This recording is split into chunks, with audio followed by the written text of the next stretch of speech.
जय श्री गणेश। नमस्कार, मैं आचार्य संजय द्विवेदी। मेरे समस्त प्रबुद्ध दर्शकों का मेरे चैनल पर हार्दिक स्वागत है। आज मैं केतु के राशि परिवर्तन प्रभाव को लेकर आपके सम्मुख उपस्थित हूं।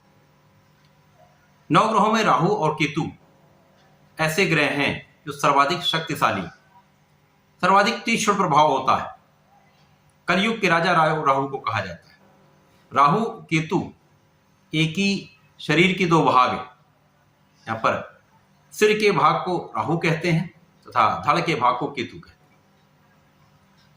तो निश्चित रूप से इस ब्रह्मांड में सर्वाधिक तीक्ष्ण प्रभाव देने वाले, नकारात्मक प्रभाव देने वाले राहु केतु ग्रह।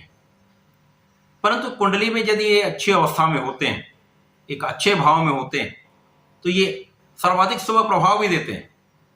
राजा के समान सुखों की प्राप्ति कराते हैं, जीवन के समस्त सुखों का अर्जन कराते हैं, बड़े पद का लाभ कराते हैं, महाधन का अर्जन कराते हैं, बड़े इंडस्ट्री का स्वामी बनाते हैं, बहुत बड़ा कलाकार बनाते हैं, बहुत बड़ा नेता बनाते हैं, नेतृत्व करने वाला गुण हो जाता है, बहुत बड़ा कूटनीतिज्ञ बना देते हैं। तो केतु का परिवर्तन अत्यंत महत्वपूर्ण है। 18 माह का विशेष विश्लेषण लेकर मैं आपके सम्मुख उपस्थित हूं। आज मैं वृश्चिक राशि के लिए केतु के इस परिवर्तन का क्या प्रभाव मिलेगा, किस प्रकार के लाभ मिल सकते हैं, कौन सा भाव प्रबल होगा, कहां कितना लाभ ले पाएंगे, कहां पर समस्या आ सकती है, उसका क्या निराकरण, संपूर्ण विश्लेषण मैं पूर्ण तरीके के साथ करने जा रहा हूं। प्रिय दर्शकों, यह राशिफल आपके चंद्र राशि पर आधारित है, अर्थात जन्म कुंडली में यदि 8 नंबर में चंद्रमा का गोचर है, चंद्रमा स्थित है, तो यह आपकी वृश्चिक राशि है। परंतु ये एक लंबे अवधि का परिवर्तन होता है, 18 माह का ये परिवर्तन है। तो जिन जातकों का वृश्चिक लग्न है उनको भी राशिफल अवश्य देखना चाहिए। यदि आप राशि तथा लग्न दोनों को मिलाकर देखेंगे तो निश्चित रूप से ये अत्यंत प्रभावी एनालिसिस आपको प्राप्त होगा।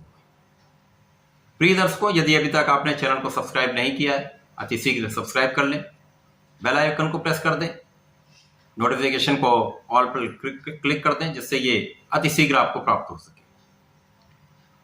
वृश्चिक राशि मंगल की राशि है। आज के समय में राहु और केतु का गोचर मेष राशि तथा तुला राशि में चल रहा है। यहां से इनका परिवर्तन 30 अक्टूबर को, राहु का परिवर्तन मेष राशि से गुरुदेव बृहस्पति की मीन राशि में हो जाएगा तथा केतु का परिवर्तन तुला राशि से अपने मित्र बुध की उच्च राशि कन्या राशि में हो जाएगा। केतु जब मित्र की राशि में पहुंचेंगे तो निश्चित रूप से ये अत्यंत प्रभावी होने वाला है। मित्र की राशि में होकर ये एक सकारात्मक परिणाम देने वाले, परंतु ये अलग अलग राशियों के लिए अलग अलग भाव में बन रहा है, उसी के अनुसार ही परिणाम मिलते हैं।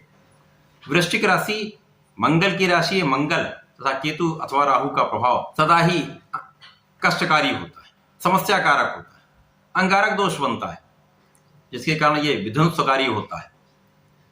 तो वृश्चिक राशि जो मंगल की राशि, इसके लिए केतु का परिवर्तन किस प्रकार का परिणाम देगा। सर्वप्रथम तो ये देखें कि ये किस भाव में परिवर्तन हो रहा है।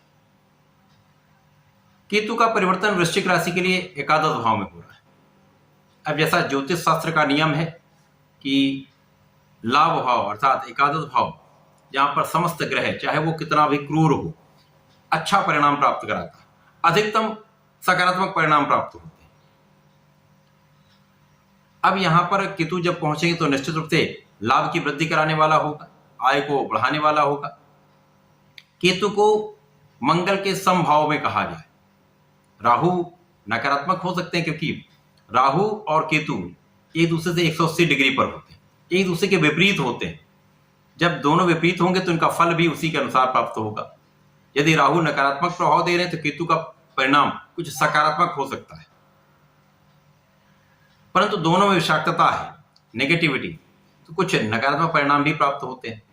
अब केतु जब एकादश भाव में होंगे तो सर्वप्रथम आपके लाभ को, आपकी इनकम को बढ़ाएंगे, बहुत तीव्र गति से ये ऐसा प्रभाव देते हैं जिसके कारण आपकी इनकम में वृद्धि निश्चित है। एकादश भाव को प्रबल करेंगे, केन प्रकार आपके समस्त कार्यों में प्रगति होगी, आपके कार्य बनते जाएंगे, आपको सफलता मिलती जाएगी, जिसके कारण आपकी लाभ में वृद्धि हो जाएगी। एकादश से इनकी सीधी दृष्टि का प्रभाव आपके पराक्रम भाव पर होगा। तृतीय भाव पे, पराक्रम के भाव पर जब केतु की दृष्टि का प्रभाव होगा तो ये निश्चित रूप से आपके पराक्रम में वृद्धि कर देगी। अब यहां पर शनिदेव की राशि है तो कुछ मानसिक द्वंद्व होंगे, कुछ समस्याएं होती हैं, प्रारंभिक समय में कष्ट भी होगा, परंतु आपका परिश्रम बढ़ जाएगा। किसी प्रकार से यह संभावना बढ़े, लेकिन आपका परिश्रम बढ़ने वाला है। आपके स्वार्थी मित्रों से आप मुक्त हो जाएंगे, तो ये लाभकारी होने वाला है। केतु का प्रभाव पंचम पर है, जहां पर ज्ञान का भाव है, शिक्षा का भाव है, संतान तथा प्रेम का भाव है। प्रेम संबंधों के लिए यह समय बिल्कुल भी अच्छा नहीं है। यहां पर निश्चित रूप से अलगाव की स्थिति, कष्टकारी स्थिति होने वाली। संतान शिक्षा का पक्ष, संतान के पक्ष से यहां पर सकारात्मकता है, परंतु संतान के स्वास्थ्य में कुछ निर्बलता हो सकती है। आप तनाव में हो सकते हैं, कुछ चिंता हो सकती है। शिक्षा ज्ञान का भाव कुछ प्रबल होगा, यद्यपि कुछ अवरोध अवश्य हो सकते हैं, परंतु यदि आप पूर्ण प्रयास करेंगे, चूंकि यहां पर आपका परिश्रम भी बढ़ रहा है, आप पूर्ण प्रयास करें तो शिक्षा से लाभ आपको अवश्य मिलेगा। जो लोग शिक्षा से संबंधित, ज्ञान से संबंधित कार्य में है, 100% आपके लाभ में वृद्धि होगी। संतान से आपको लाभ अवश्य प्राप्त होगा। केतु का प्रभाव सप्तम पर है। अब यहां पर मंगल की राशि के लिए बहुत अच्छा परिणाम नहीं प्राप्त होता।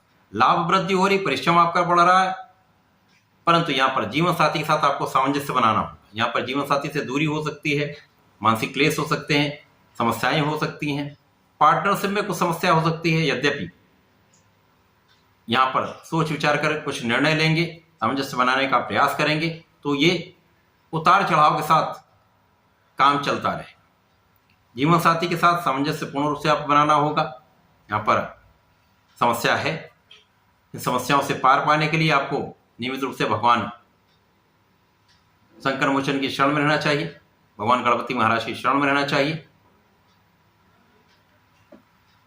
वृश्चिक राशि के जातकों को नियमित रूप से हनुमान चालीसा करनी चाहिए, हनुमानाष्टक का पाठ नित्य करना चाहिए। इन 18 माह के समय में नित्य हनुमान चालीसा, हनुमानाष्टक करेंगे तो कष्ट से बचे रहेंगे, बहुत सारे कष्ट नहीं हो पाए। तथा प्रत्येक दिन शंकरनाशन श्री गणपति श्रोतम का यदि पाठ कर लेते हैं, अथवा श्रवण भी कर लेते हैं, अथवा गणेश अथर्वशीष का पाठ कर लेते हैं, तो शुभता की प्राप्ति होगी, अवरोध दूर हो जाएंगे, विघ्न दूर हो जाएंगे, संकटों से मुक्त हो जाएंगे, लाभ की वृद्धि हो। तो ऐसा करके इसका लाभ लें। धन्यवाद, नमस्कार।